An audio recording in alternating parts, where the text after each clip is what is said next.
Firstly, thank you for joining us on this 6-week journey today. I'm thrilled to be your guide. I'm Ben Sachs. I'm the Jewish scholar here at the ICJS.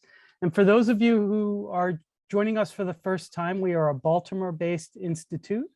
Our mission is to dismantle religious bigotry and bias in order to build learning communities where religious difference is a powerful force for good. We have fellowships, we have these mini courses, and there are lots of ways into the work we do interreligiously. And so we're so thrilled that you are Zooming with us. Just a few caveats for tonight. I'm going to give you a very brief welcome.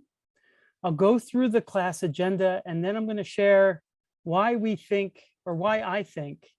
I'm not going to, maybe some of my colleagues disagree, so I don't want to include all of them.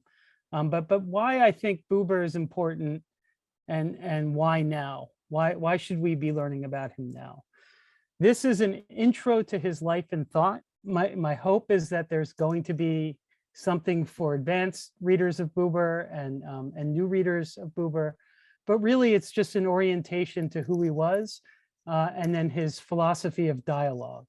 And so those two words, philosophy and dialogue, obviously should make us all nervous because they are abstract. And so my goal over the next 6 weeks is to make them a little more practical. Then I'm going to give an overview of the course. I will share with you what the key questions will be, what our takeaways will be, and then some aspirations, what I hope you can walk away from the course with. And then we'll have a breakout room discussion. And this is essential to the work we do at ICJS. Part of the learning is how each of us is processing information differently and how we're responding from our own religious traditions or even non-religious traditions to the questions that we're asking. And so we're going to have 20 minutes to process. You'll have facilitators in your group, and you'll also have some guidelines so that everyone can have an opportunity to speak. And then we'll have a plenary. I'll open it up for about 5 minutes, and we'll see. Let's get a sense of what's on everybody's mind. At 7:50, I'll give a very brief biography, so about a half an hour. What I'll do is I'm going to go through some of the salient moments in his life, and I'm going to unpack some of his philosophical and theological positions in relation to those experiences, just to get our feet wet a little bit.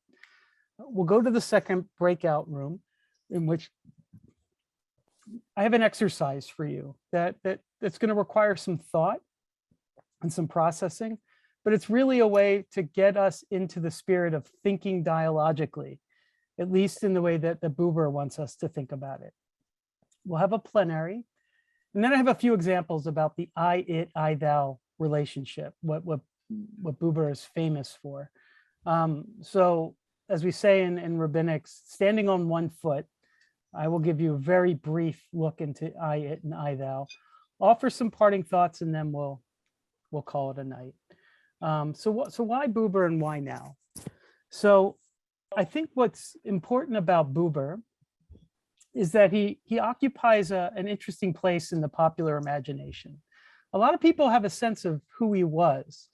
Very few people read him, and that's partly because he is a very difficult, his books are very difficult to read. There are lots of them, but there was something compelling about the person and the idea of Buber that makes its way into popular culture. So I was sharing some of the images people have done of Buber, including Andy Warhol's. The statue you see is Buber in front of his house in Heppenheim in Germany. We have a sculpture, and even Justin Buber or Martin Buber is a way of, I don't know if you know who Justin Bieber is. I barely know who he is, so I'm hoping this is funny for some of you. If not, just trust me, it's kind of funny. But Buber's a very complicated figure because he was an expert in mysticism, philosophy, political theory. He was involved in political movements. He was involved in early Zionist movements, resistance towards Nazism. He had friendships across different religious groups. He was a popular thinker and a serious academic. And so he's really hard to place. Why now? Well, if you go back 100 years ago, we have to think about the sort of unsettling situation of the teens and 20s in Europe. You have a proliferation of new media and new technology that's disorienting old ways of life. You have a rise of nationalism, authoritarianism, what becomes fascism in Italy and Nazism in Germany.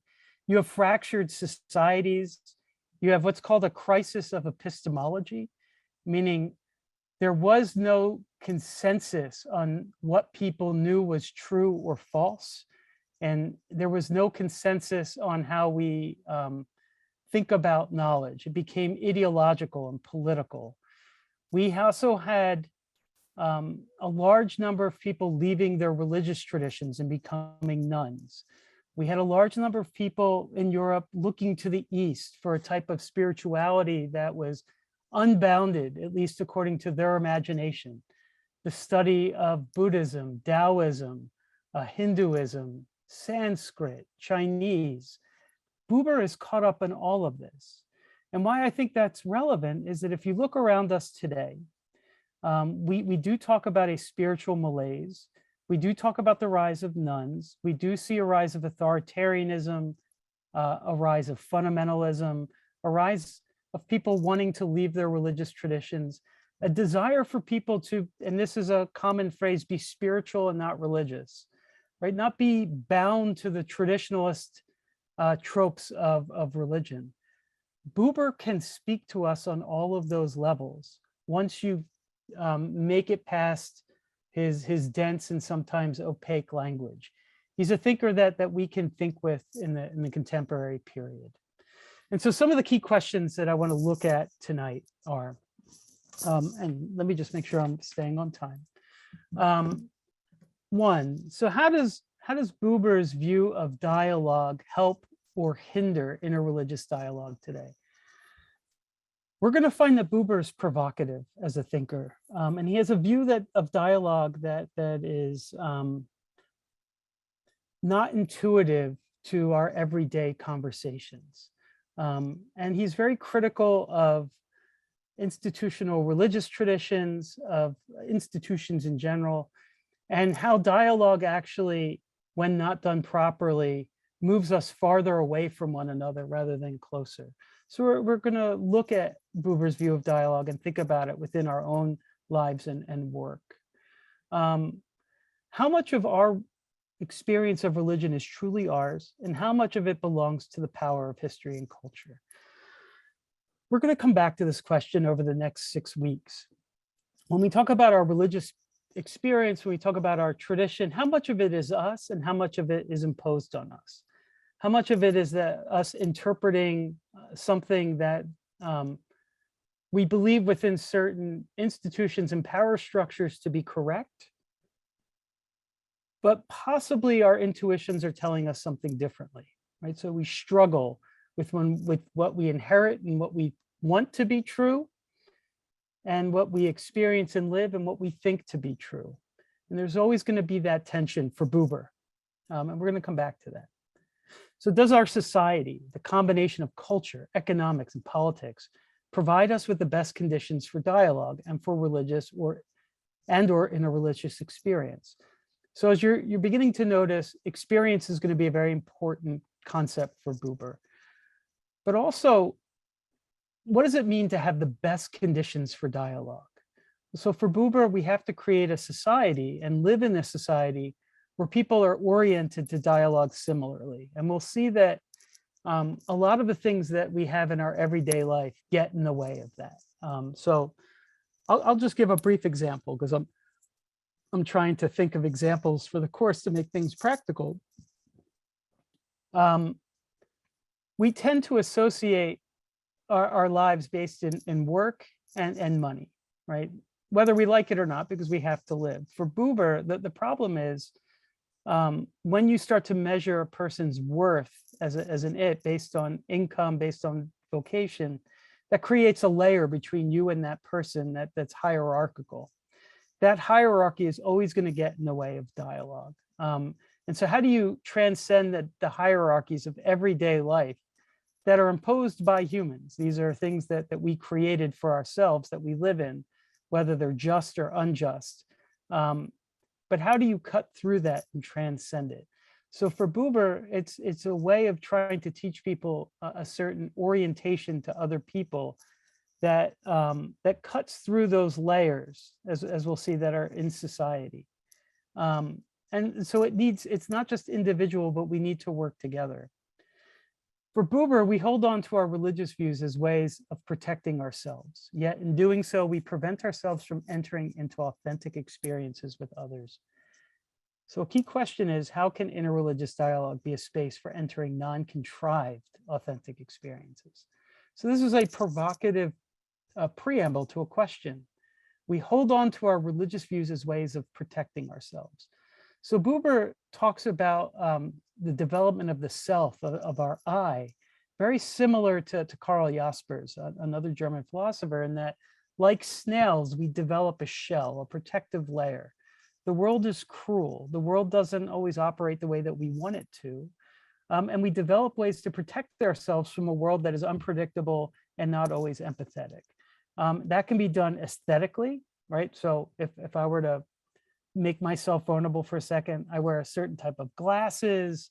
I hold myself in a certain way to show some erudition or some wisdom in my aesthetic, as a way of protecting my vulnerability, that I may not actually be all of those things. And if I were to be super vulnerable, and even it's funny, and it is true, when I did get my PhD, the day after, I got some mail that was addressed to Benjamin Sachs, and I said, this person doesn't exist.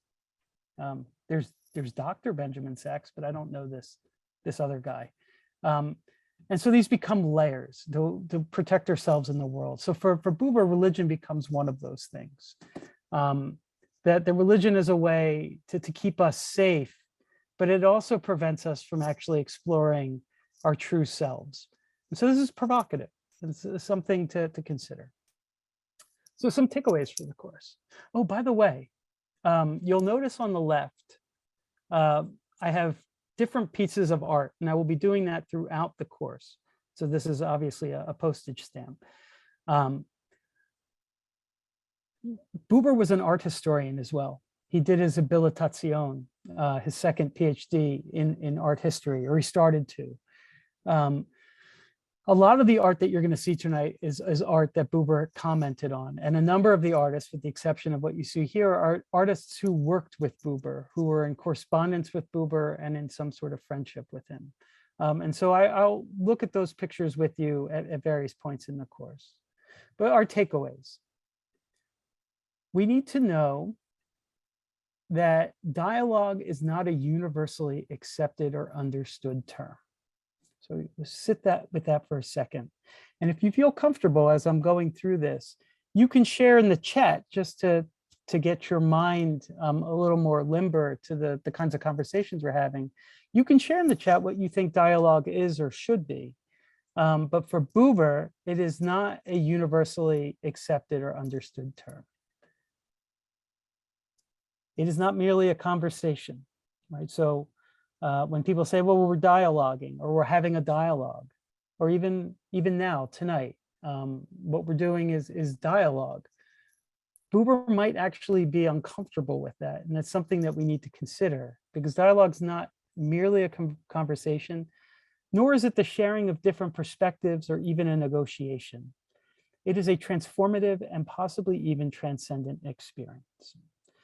So some of you may have had conversations with people, strangers or people you know well, in which time and space somehow disappear, right? Whatever, you look at your watch and you can't believe that 4 hours went by, or you have conversations with people without actually speaking. You can use your gestures, reading body language. that there's something in that relationship momentarily with that person that's built on mutual trust, and that the armor that you've developed over a lifetime goes away.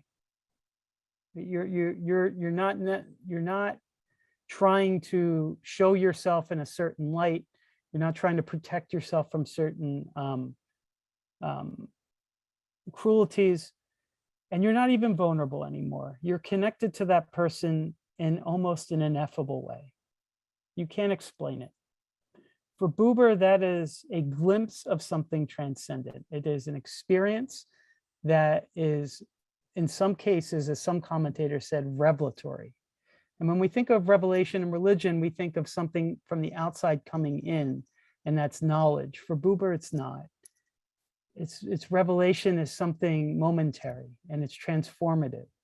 And so when it's transformative, that means that the second you are out of that relationship, out of that moment with that person, you are no longer the same person. And you orient differently. You're attuned differently. You listen differently. You respond differently. And that with each moment like that, you start to transform yourself to becoming more attuned to dialogical encounters.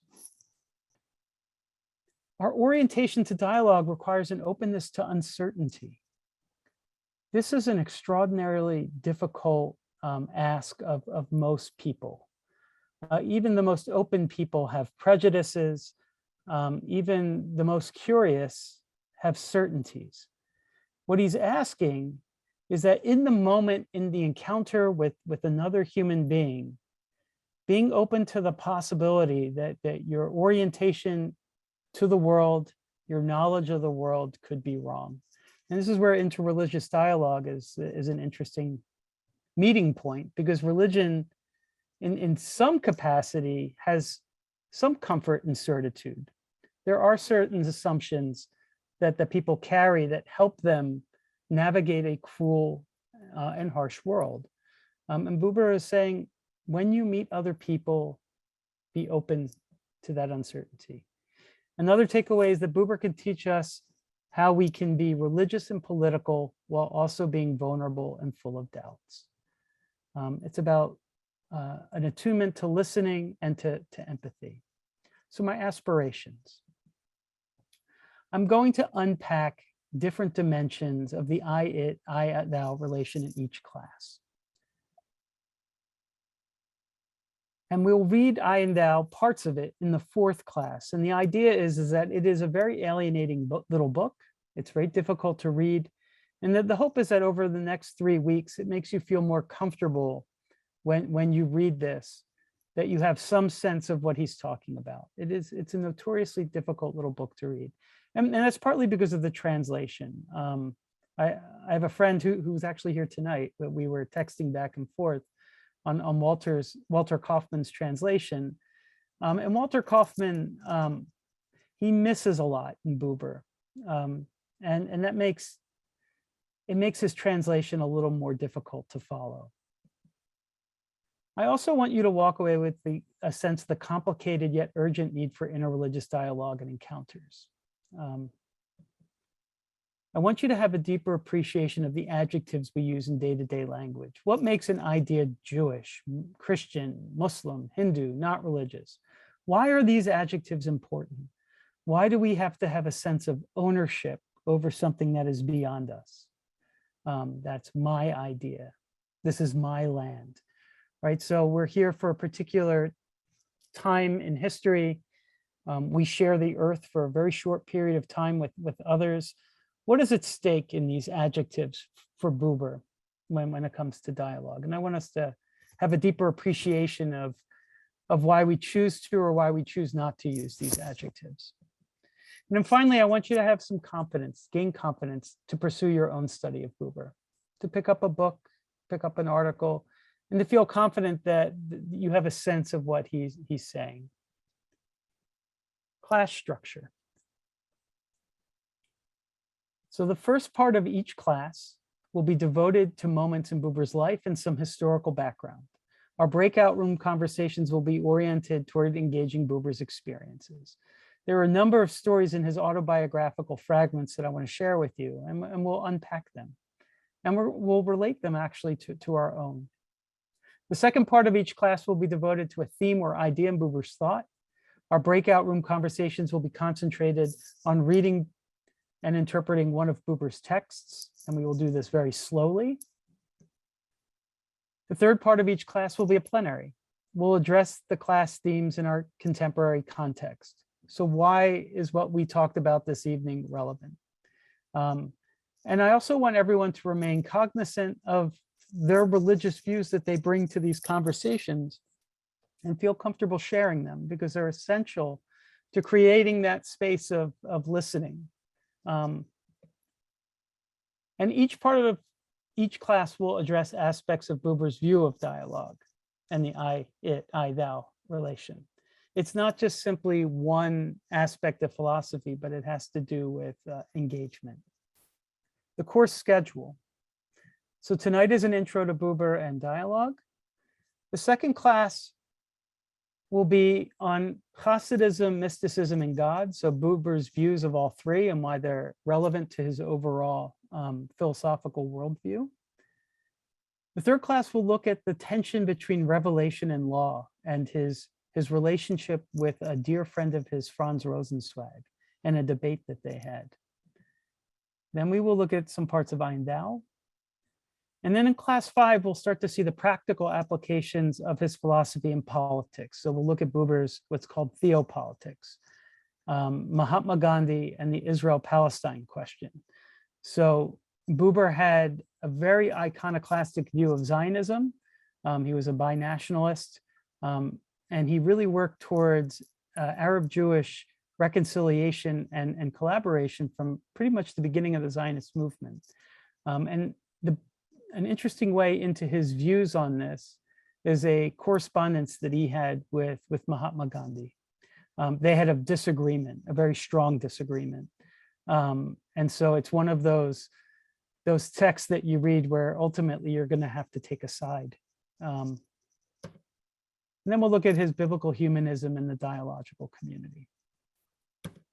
Okay, before you go out into your breakout rooms, I want to share with you a very short fragment or a text called Dialogue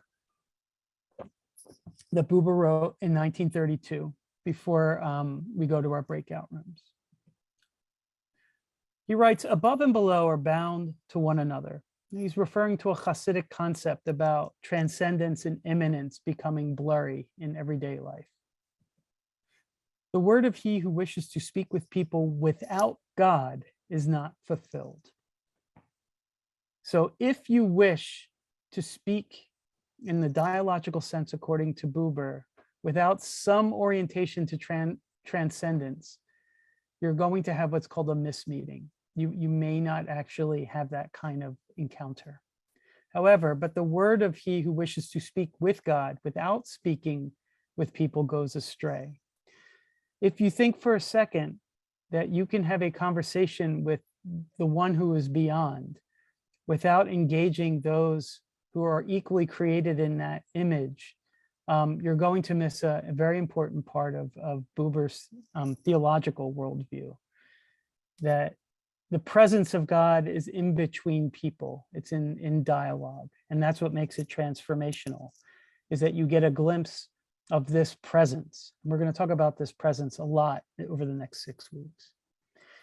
There is a tale that a man inspired by God once went out from the creaturely realms into the vast waste. So he went into a metaphysical or heavenly realm. And he wandered until he came to the gates of mystery. So presumably God's palace. He knocked.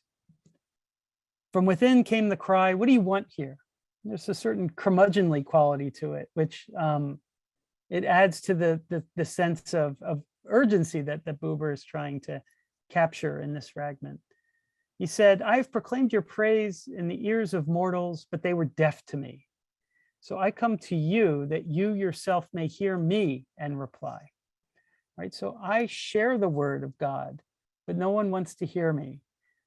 I'm here for you to share my praise for you. So it's quite a lovely idea. Um, the voice from within says, turn back. Here is no ear for you. I have sunk my hearing in the deafness of mortals. In other words, you don't belong here until you and the other mortals can hear one another. I've sunk my own hearing. I am attuned to their reality, attuned to their experience. True address from God directs the person into the place of lived speech. And Buber uses this language a lot. So a true address from God directs the person into the place of lived speech, where the voices of the creatures grope past one another and in their very missing of one another, succeed in reaching the eternal partner. When we take down what is certain, when we take away our armor and we meet one another in the nakedness of our being, we get a glimpse of something that is beyond for Buber. So in your breakout room, in your opinion, in your breakout rooms, you will have facilitators and some guidelines. Everyone should introduce themselves, take a deep breath, process a little bit. I knew I threw a lot at you, and more's coming. In your opinion, does genuine dialogue require a transformational experience? So in your opinion, does genuine dialogue require a transformational experience? To really get to know someone, do you need to change? Must you change? That is, rethink your religious point of view for dialogue to be effective and meaningful. As you go into your breakout rooms, I have one other comment.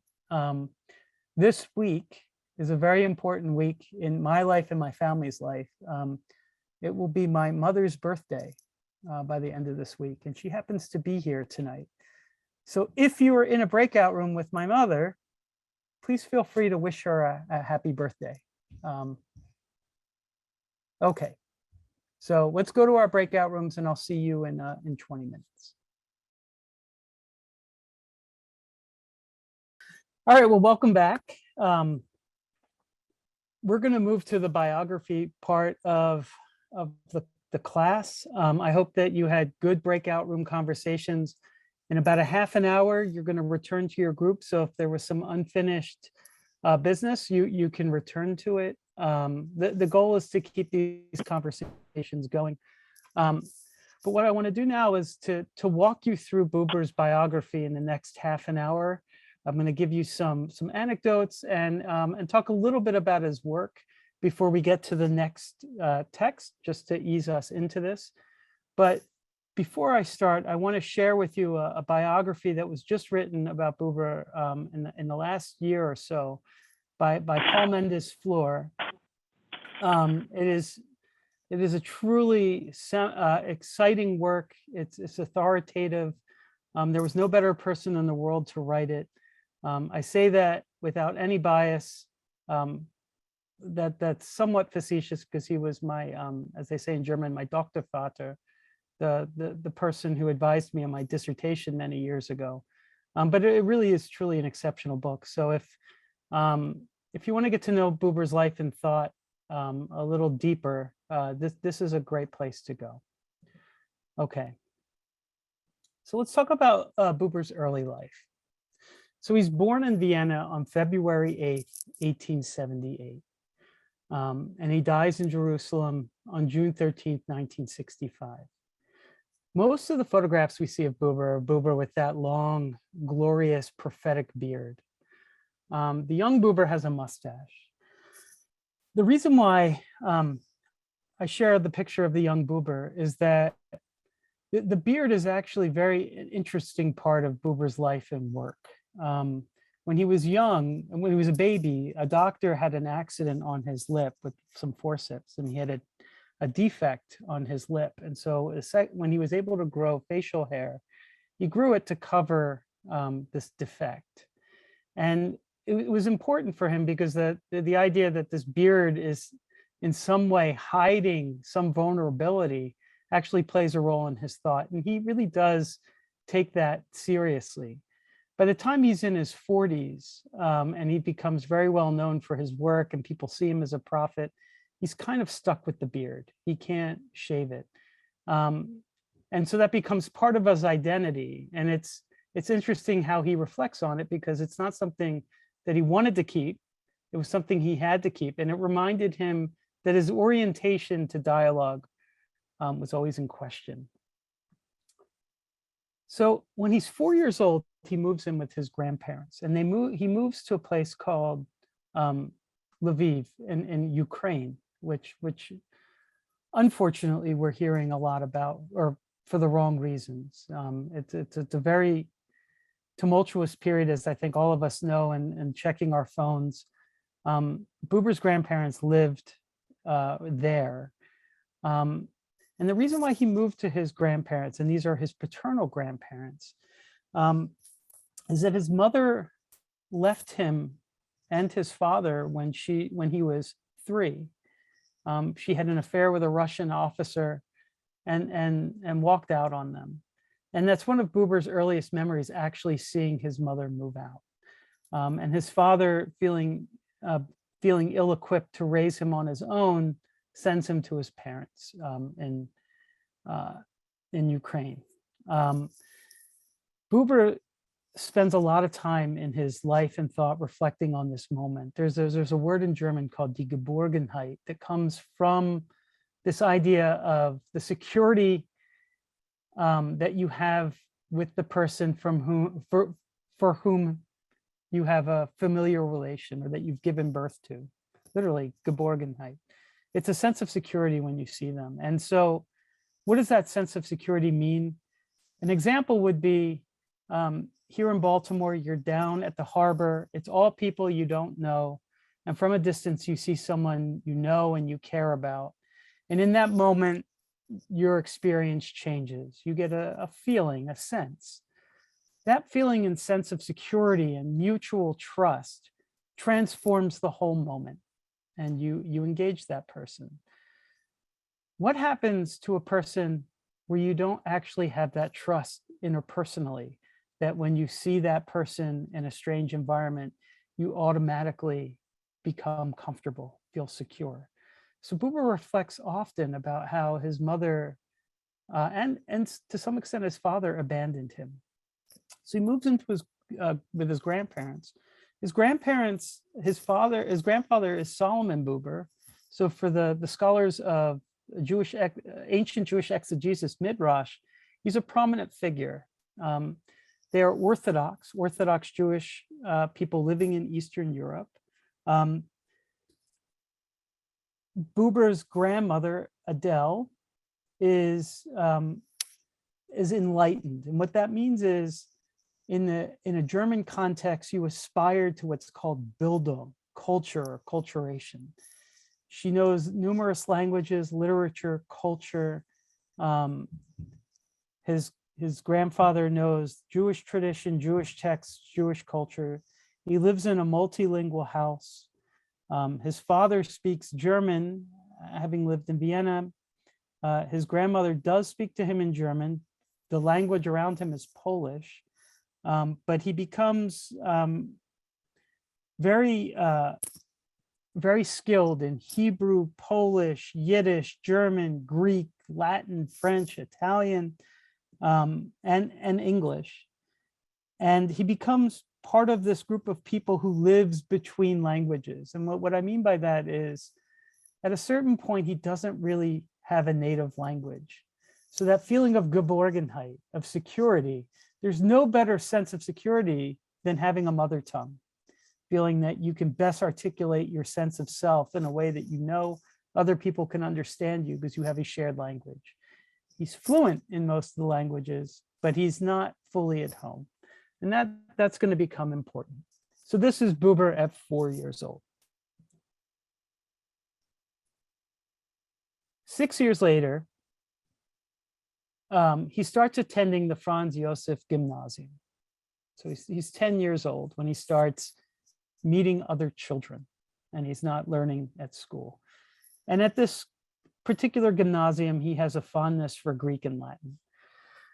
And he also starts reading some of the contemporary classics of the day, most notably the philosopher Friedrich Nietzsche.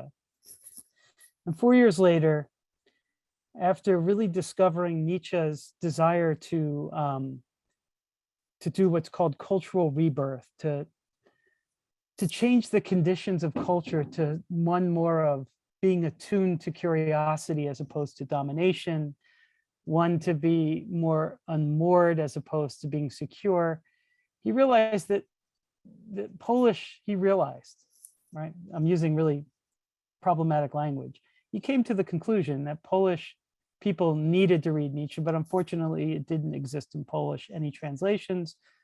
So he embarks to translate Nietzsche's Thus Spoke Zarathustra into Polish. Why this is important is not just to show that he was an incredible mind, but Nietzsche's thought is going to follow him through various stages of his life and career. 6 years later, he joins the early Zionist movement and works closely with Theodor Herzl. This is important because he brings a Nietzschean element to his Zionism that is not at all in concert with the diplomats who were trying to negotiate land and business. He's always been an iconoclastic Zionist, meaning that most Zionists disagreed with him. He was a cultural Zionist. He believed first that you build the land together with the people who already lived there, so Arabs, through agriculture, and that you renew Jewish culture through Hebrew language and work, and that the diplomacy and using European leaders to divide land in a place that none of them actually live, he thought was a bad idea. And we'll learn later that he becomes a proponent of the binationalist idea, in that it would become a land for two peoples. And we'll explore that in the fifth session. A year later, he meets a young Catholic woman named Paula Winkler in Zurich while he is studying.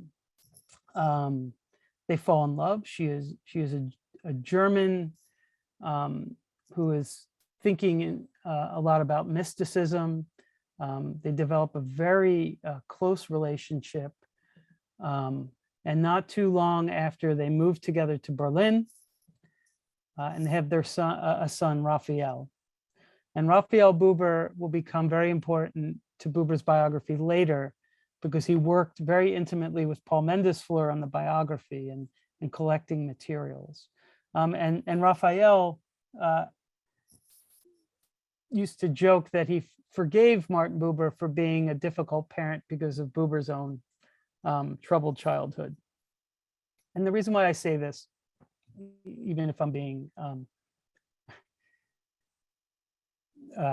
flippant or whatnot, is that hagiography plays a role in how we engage certain important thinkers. Buber was not a perfect human being. Their daughter is born later.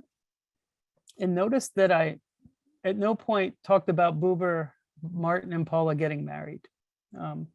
So they didn't get married at this point. They had 2 children out of wedlock, and it was kept a secret from families. And also remember that Paula is Catholic and not Jewish. And here she is. They befriend the renowned anarchist Gustav Landauer, and we're going to talk about this a little next class, and then in a little bit in the fourth class. Landauer is a prominent anarchist thinker in Germany, and he helps Buber think about his own mystical proclivities, as we're going to explore, into translating them into social actions, that you can't have justice in the world if you're withdrawn from it. And so he helps Buber think politically. Another important part of this relationship is that Gustav Landauer was a very good friend of Buber. And for all of the talk of vulnerability and disarming oneself and taking away your armor, we find in German language, there are many ways that you can protect yourself from intimacy. And one of those ways is how you address each other as you. So in American English, we just say you. But in German and other languages, there is a formal you. So the you that you use for people that you don't feel fully comfortable with, or through business, or acquaintances. It's a sign of respect, but it's also a sign of distance. When you use that form of you, Sie, there are certain questions you can ask. There are certain questions you can't ask. And there's a distance when you use Sie. And the interesting thing is in German, you can say, dürfen wir duzen, like, are we permitted to use the du word, which is the informal you? That's a very important moment in a friendship or relationship, because the person could say no. And so people were very careful with their Sie. Du was reserved for people who, for children, for relatives. The space of language in interpersonal relationships was set by grammar, and Germans took this very seriously. Today, maybe less so, although I have to admit that there were certain times when I was learning German where I was scolded for sounding too American and too informal. In fact, I would ask people how, I would say, "Wie geht's?" How are you, as a way of saying hello, and people would get upset because only ask the question if you want to know the answer. The reason why I mention all of this is that throughout his relationship with Gustav Landauer, they remained Sie. So for all the talk of dialogue and mutuality, they couldn't penetrate past the grammar. They couldn't duzen, they couldn't do. And that was true for Buber for most of his life, that the intimacy of du was out of bounds. The third part of this that I want to share is that I and thou is a translation of the title Ich und du, I and you, the informal you. Du that gets translated into thou is misleading. Even though that was the best they could do, it's I and you do, because if you refer to God as a thou, as this other, this being that I can't relate to, that becomes an object that I relate to as a subject object, Buber doesn't believe in that God. He believes in the God of the you, the relational God. And we're going to come back to that. Well, and we're only in 1901. Theodor Herzl recruits Buber to be the editor of his journal Die Welt, the world. And Buber and Herzl are at odds from the very beginning about their Zionisms, and ultimately stop working with one another. Meanwhile, Buber writes a dissertation on Nicolaus Cusa and medieval Christian mysticism, and he becomes really interested in the idea of mystical unification, what we call the subject-object relationship. So a subject would be me and you, a complicated being that can't be reduced to any one thing at one particular moment in time, and an object can be a thing. The problem is that we tend to reduce people to things. We have adjectives to describe them, and that we can imagine that we have some sort of ownership. And medieval Christian mysticism looks at the tension of subject-object through to the concept of love. That love, when you have a possession, when I say I love you, there's a certain ownership involved. That what's called as eros, not just the fleshly love, but even the owner, the love that you are to me beloved. I have some sort of connection to you. And then there's agape, a selfless love, a love that's independent of my need to control or to have. It's a love independent of me that we share. And in medieval Christian mysticism, there's this exploration that Buber finds very compelling and tries to work out in his dissertation.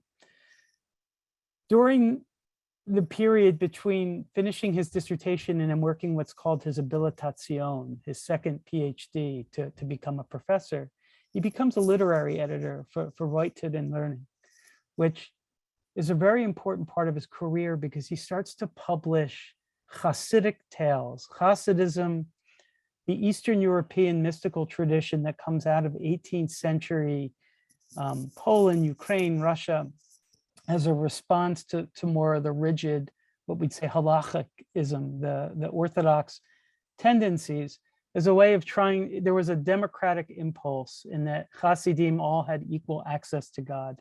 Now they're orthodox in a conventional way, but in a very unconventional way, they're very mystical. And Buber starts to share these texts because he wants Western European Jews who see Hasidim as fundamentalist, as out of touch with the modern world, and all the other pejoratives that we might associate with people who we would consider religious others and fundamentalists.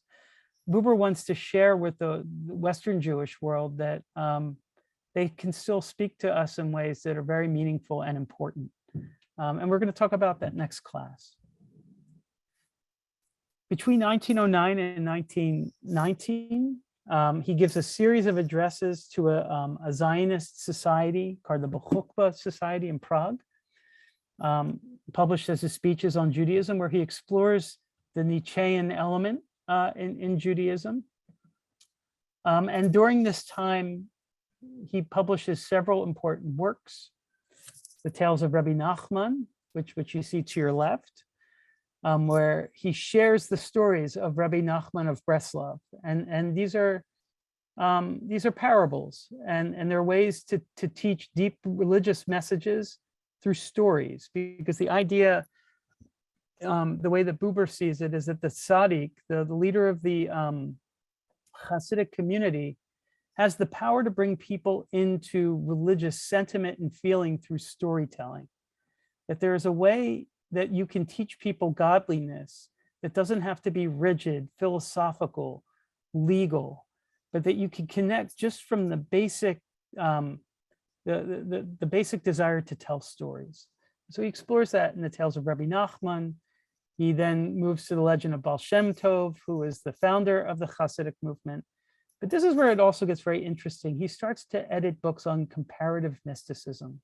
And what he's really into in terms of what makes comparative mysticism interesting to him is that he sees this desire for unification and starts to unification with the world, and that the boundaries between self and the world are more porous than we thought. And the way that we would describe it, and we'll see this in his Eindal book in a few weeks, he describes it like a marriage. So in a marriage, you have two individuals, each being unique in their essence, and maintaining that uniqueness is essential for the relationship. But there's a union between them that transcends them.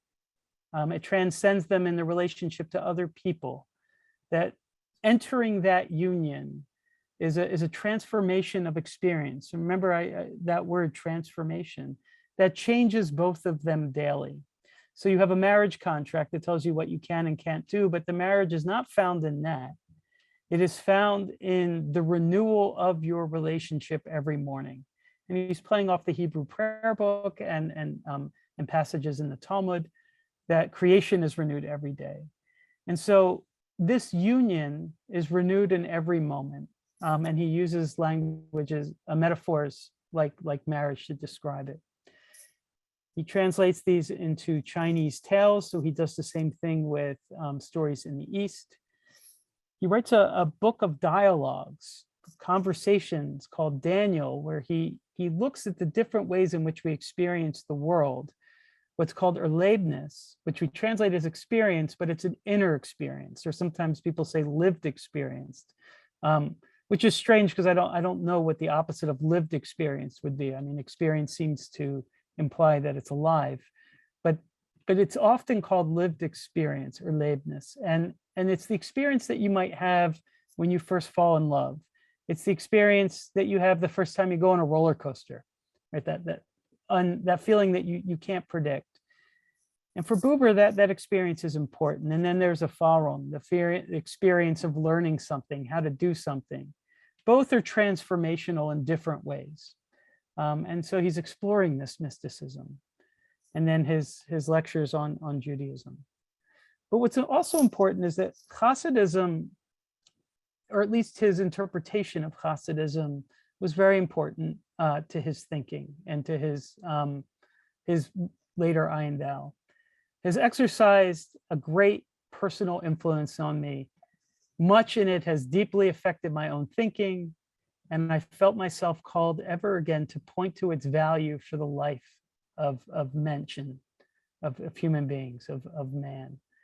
And so when people talk about Buber not being a traditional Jewish thinker, they're talking about his, what we'd say, antinomian or non-legalistic tendencies, that he's not into the ritual laws of Judaism. He's not even into the institutions of Judaism or any religion.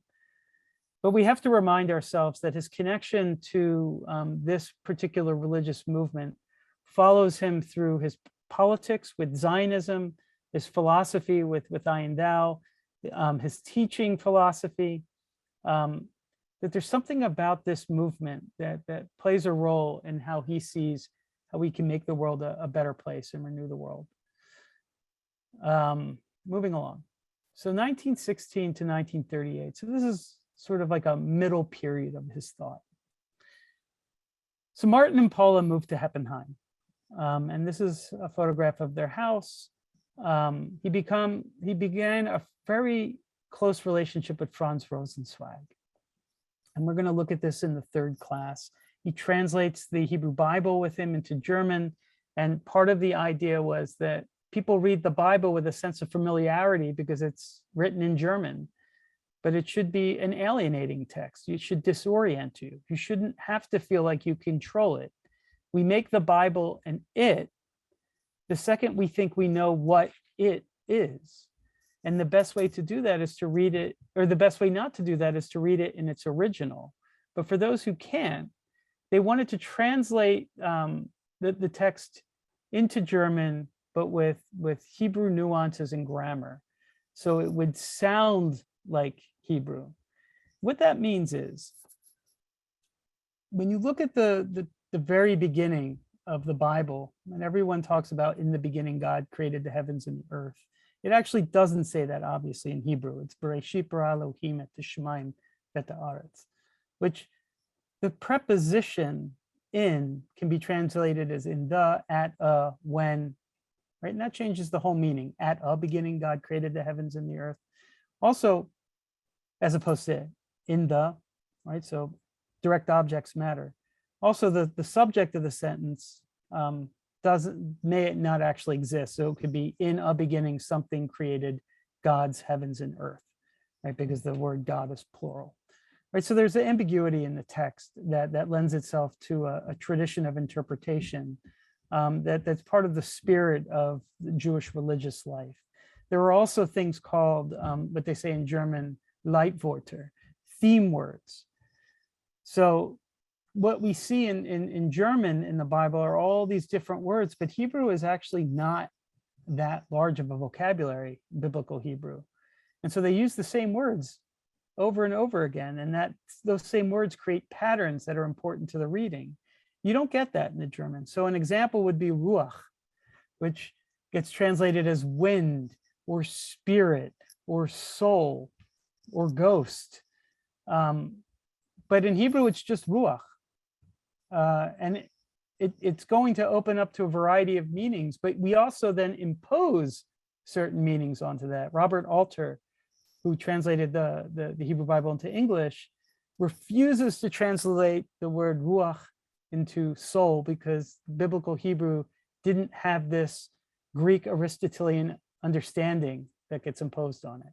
So Buber and Rosenzweig want to say, no, we're going to take that text away from you. We're going to disorient you so that you can reorient with a sense of curiosity and awe that will then allow you for a deeper relationship with this particular text as part of a religious renewal.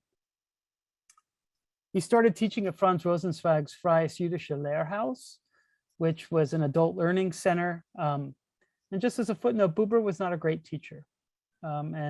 People really worked hard to try to make him a better pedagogue. but he had a very difficult time relating to students. He completes Ayin Dao in 1923, and he becomes the first lecturer in Jewish religious philosophy and ethics at the University of Frankfurt. He started his famous translation of the Hebrew Bible with Rosenzweig, and he helps found a political organization called Brit Shalom, which was a group of mostly German Jews, but others as well, to start thinking about a binational state at the time in the Palestine, and then the land of Israel. And so what they were hoping is to influence Zionist congresses in such a way that would avoid certain nationalisms from taking root in Jewish communities, because there was a fear for Buber and others that if Jewish nationalism replaces Jewish religiosity, then the choices for Jews are assimilation, nationalism, or orthodoxy. And for them, none of those ways are actually tenable in the modern world. They all lead to their own self-destruction, and they're ultimately morally problematic from the point of view of Buber and his colleagues. From 26 to 30, he edits Die Kreatur, the creature, with a Protestant and Catholic theologian, where they explore intersections between different religious thought. He becomes a professor at the University of Frankfurt am Main, but he resigned in 1933, which should not surprise any of you. It was a forced resignation. He becomes head of the Freies Jüdische Lehrhaus in 33. He leaves Germany for Jerusalem, and he receives a professorship at the Hebrew University. So I'm going to move quickly now through his later years. In this photograph, you see Martin Buber, his friend Shmuel Hugo Bergman, and Ernst Simon, all three German Jewish philosophers. And this is his house in Jerusalem. So in 38, he helps found the League for Jewish Arab Rapprochement and Cooperation. 42, he helps form the political party Ichud, which is, again, a joint, they say, Jewish Arab party. He publishes Paths in Utopia, which is a way of trying to apply his dialogical philosophy into political and communitarian thought. And so he explores Marxism and adds theological elements to Marxist communities, especially grounded in agriculture. He established the School for the Education of Teachers of the People, so helping Jews immigrate to Israel. Becomes chair of the Department of Sociology at the Hebrew University of Jerusalem. He publishes his Eclipse of God, which is, it's also a rumination on the Holocaust, but also the dangers of nationalism. He finishes his Bible translation, the one he started with Rosenzweig. Rosenzweig died in 1929, so it's a very moving affair for Buber. Buber and Martin Heidegger meet, and we'll talk about this in the fourth class, why this was important. His wife Paula dies in 1958. In 63, he is involved in a public debate with the scholar of Jewish mysticism and Hasidism, Gershom Scholem, which we'll talk about next class. And then he dies with the Hebrew writer Shai Agnon at his side in 1965. And so that, in a nutshell, is a biography of Buber in three phases. He won a number of awards. He was awarded the Goethe Award from the University of Hamburg in 1951. So think about those dates for a moment. In 1951, and why that might have been important for reconciliation in Germany. He was awarded the Peace Prize of the German book trade, and he's the first Jewish person to win. And again, look at the date and think about its proximity to the Holocaust and what might have been going on in terms of Jewish German reconciliation. In 58, he wins the Israel Prize in the Humanities. 61, the Bialik Prize in Jewish Thought. In 1963, he wins the Erasmus Prize in Holland. He's nominated 10 times for the Nobel Peace Prize in Literature, nominated 7 times for the Nobel Peace Prize. So Buber is widely celebrated. Now, before we go into our breakout rooms, two things. I want to share a quote from Buber, and then I want to read through a text with you before we go for our next conversation. He wrote that as people started to study his thought, they started to talk about Buberian points of view, and it made him very uncomfortable. So he writes that my philosophy serves an experience, a perceived attitude that it has established to make communicable. So what he's doing is he's sharing an experience that he has of the world that he believes is an experience that all people have. I was not permitted to reach out beyond my own experiences, and I never wished to do so. So his writing is really meant for us to engage, but he can't tell us how we experience the world. He's drawing conclusions from philosophy, but also from his own experiences, which makes things a little complicated. The experience for which I witnessed is naturally a limited one, but the ineffable presence between people is something that is quite real for him. But it is not to be understood as a subjective one. I say to him who listens to me, it is your experience. I must say it once again, I have no teaching. So in other words, I, Martin Buber, cannot teach you how philosophically to be dialogical or to be oriented to dialogue that would be the same way for every single person. The problem is that because we are unique, our orientation to the world is unique. And if I take from someone else their own experience, that would be a form of spiritual plagiarism. It would no longer be my own. And so what he's saying is, I'm not teaching you how to do it. I'm teaching you to want to do it, to orient yourself in such a way that you can experience the world the way that he has. I only point to something in reality that had not or had too little been seen. He's trying to help us navigate a cruel world in which nothing seems to make sense. Technology is used to torture. Time has been taken away. Our sense of dignity has been compromised. And he's trying to restore us to a sense of confidence and mutuality and trust. I take him who listens to me by the hand and lead him to the window. And this is sounding very much like Nietzsche, by the way. I open the window and point to what is outside. So if you look at the window, I can't tell you how to get to those mountains.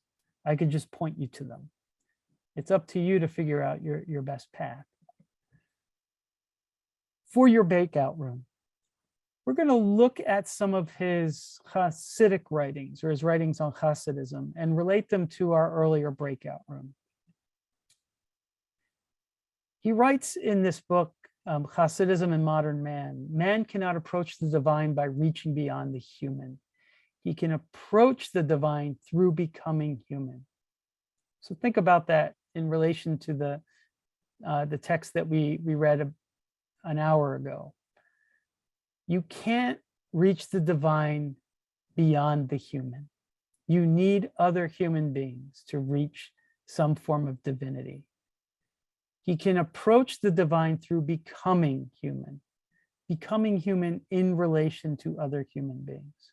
And so it's a complicated idea. And so we become human through others. It's simple in the sense that we are conditioned by our language and our thoughts and our culture. But what he's talking about is something deeper. To become human is what this individual man has been created for. So if we are created in the image of godliness or divine, it's to see that divinity in other people while also seeing it in ourselves. One of the interesting things when we talk about the religious other or the other in general is we tend to talk about people in need, and we tend to talk about our desire to listen, which is part of dialogue. But another part of dialogue is the desire to be heard, the desire to be listened to.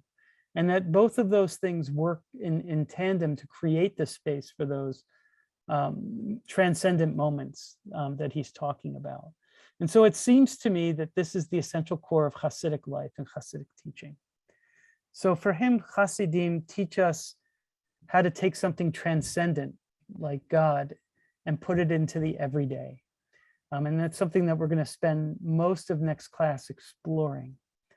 What we're going to talk about tonight in your rooms, let's use our own experiences. Let's be a little bit more vulnerable with one another. Draw from our own, using your own experiences and drawing from your own traditions, please share what you think it means to become fully human. You can try to unpack what Buber is saying here, but you can also share what you think, whether it is connected to Buber or not. And what do you think Buber means by stating the divine is not beyond the human? What's at stake in that statement? Just sit on it for a second. What do you think Buber means by stating that the divine is not beyond the human? Right? We tend to think of the divine as beyond everything. I mean, the word ineffable means inexpressible, that we don't have the language to describe that. It's beyond our own experience. And Buber's saying, no, it's not that. It's something between humans. And how might dialogue help us answer these questions? How might our own religious differences, our own experiences, our own prejudices help us answer the question, what does it mean to become fully human? So with that, I will send you into your breakout rooms. You have 20 minutes. And then when we come back, all of us will unpack this together. And that's how we'll end the evening. So I'll see you soon. Thank all of you for a wonderful conversation tonight. I know this was very complicated and dense material. Keep those ideas at hand as we go into next week, where we're going to talk more deeply about God, Hasidism, interpersonal relationships. It will be a lot of fun, and looking forward to seeing you next week.